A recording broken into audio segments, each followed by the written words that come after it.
ایمان اس کا نام ہے کہ اللہ پاک کو دل سے پہچانے اور زبان سے اس کا اقرار کرے اور حکم شرع پر عمل کرے۔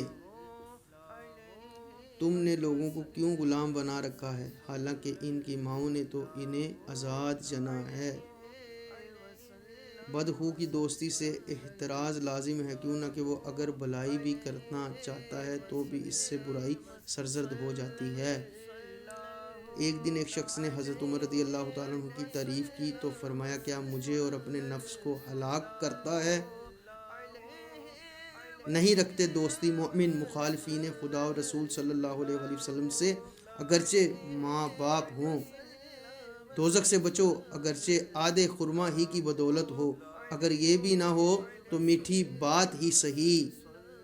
حضرت عمر رضی اللہ تعالیٰ عنہ کی عادت تھی کہ جب کوئی اپنی جگہ سے اٹھتا آپ کی خاطر تو آپ اس جگہ نہ بیٹھتے۔ سب سے پہلے امیر المؤمنین لقب آپ رضی اللہ تعالیٰ عنہ کا ہوا اور آپ رضی اللہ تعالیٰ عنہ کے دسترخوان پر 2 سالن کبھی نہ ہوتے۔ آپ رضی اللہ تعالیٰ عنہ کی قمیض اور ازار میں 14 پیوند تھے، ایک پیوند سرخ چمڑے کا بھی تھا۔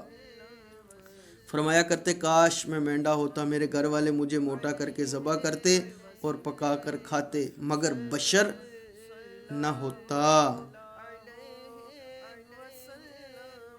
حضرت ابوبکر صدیق رضی اللہ تعالیٰ عنہ جس طرح ارحم امت تھے، اس طرح آپ رضی اللہ تعالیٰ عنہ امر خدا تعالیٰ میں اشد تھے۔ فرمایا کرتے، اگر خوف حساب کا نہ ہوتا تو میں بھی ایک بکری تندور میں بھون کر کھاتا۔ رانڈوں اور یتیموں کے لیے آٹے کا تھیلا اپنی پشت پر لاتے، اگر کوئی کہتا کہ لاؤ ہم اٹھائیں تو فرماتے، قیامت کے دن میرے گناہ کون اٹھائے گا؟ نگینہ مہر پر یہ کندہ تھا، اے عمر رضی اللہ تعالیٰ عنہ، نصیحت کے لیے موت ہی کافی۔ خشوع و خضوع کا تعلق دل سے ہے، نہ کہ ظاہری حرکات ہے۔ کم بولا عقل مندی ہے، جو عیب سے آگاہ کرے وہ دوست ہے۔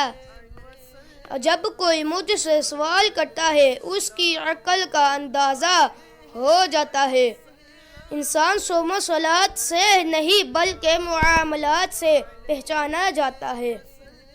تم اپنی روزی کو زمین کے پوشیدہ خزانوں میں تلاش کرو۔ انسان کی عقل کا اندازہ غصے کی حالت میں لگانا چاہیے۔ اللہ پاک اس شخص پر رحمت فرمائے جو میرے عیوب پر مجھے مطلع کرتا ہے۔ کسی کے خلق پر اعتماد نہ کرنا، تا وقت یہ کہ غصے کے وقت اسے آزما نہ لینا۔ جو عیبوں سے آگاہ کرے وہ دوست ہے، منہ پر تعریف کرنا گویا ذبح کرنا ہے۔ نیکی کے عوض نیکی حق ادائیگی ہے اور بدی کے عوض نیکی احسان ہے۔ بڑھاپے سے پہلے جوانی اور موت سے پہلے بڑھاپا غنیمت جان۔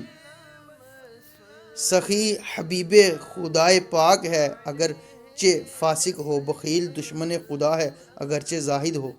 جب حلال و حرام جمع ہو تو حرام غالب ہوتا ہے، چاہے وہ تھوڑا سا ہی ہو۔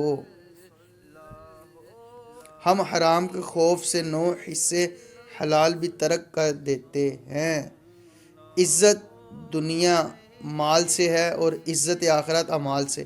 ایمان کے بعد بڑی نعمت نیک اور جب ایک عالم کو لغزش ہوتی ہے تو اس سے ایک عالم لغزش میں پڑ جاتا ہے۔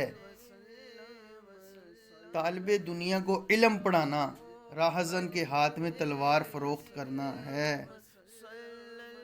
کسی کی دینداری پر اعتماد نہ کرنا، تا وقت یہ کہ طمع کے وقت اسے آزما نہ لے۔ کم بولنا حکمت، کم کھانا صحت ہے، کم سونا عبادت ہے اور عوام سے کم ملنا عافیت ہے۔ ظالموں کو معاف کرنا مظلوموں کے ساتھ ظلم ہے۔ بدترین آوازیں 2 ہیں، ایک راگ اور دوسری نوحہ کی۔ مشغولی سے پہلے فراغت اور موت سے پہلے بڑھاپا غنیمت جان۔ جو شخص اپنا راز پوشیدہ رکھتا ہے وہ اپنی سلامتی کو اپنا قبضے میں رکھتا ہے۔ ہر شے کا ایک حسن ہوتا ہے اور نیکی کا حسن یہ ہے کہ فوراً کی جائے۔ دنیا کی عزت مال سے ہے اور آخرت کی عزت اعمال سے ہے۔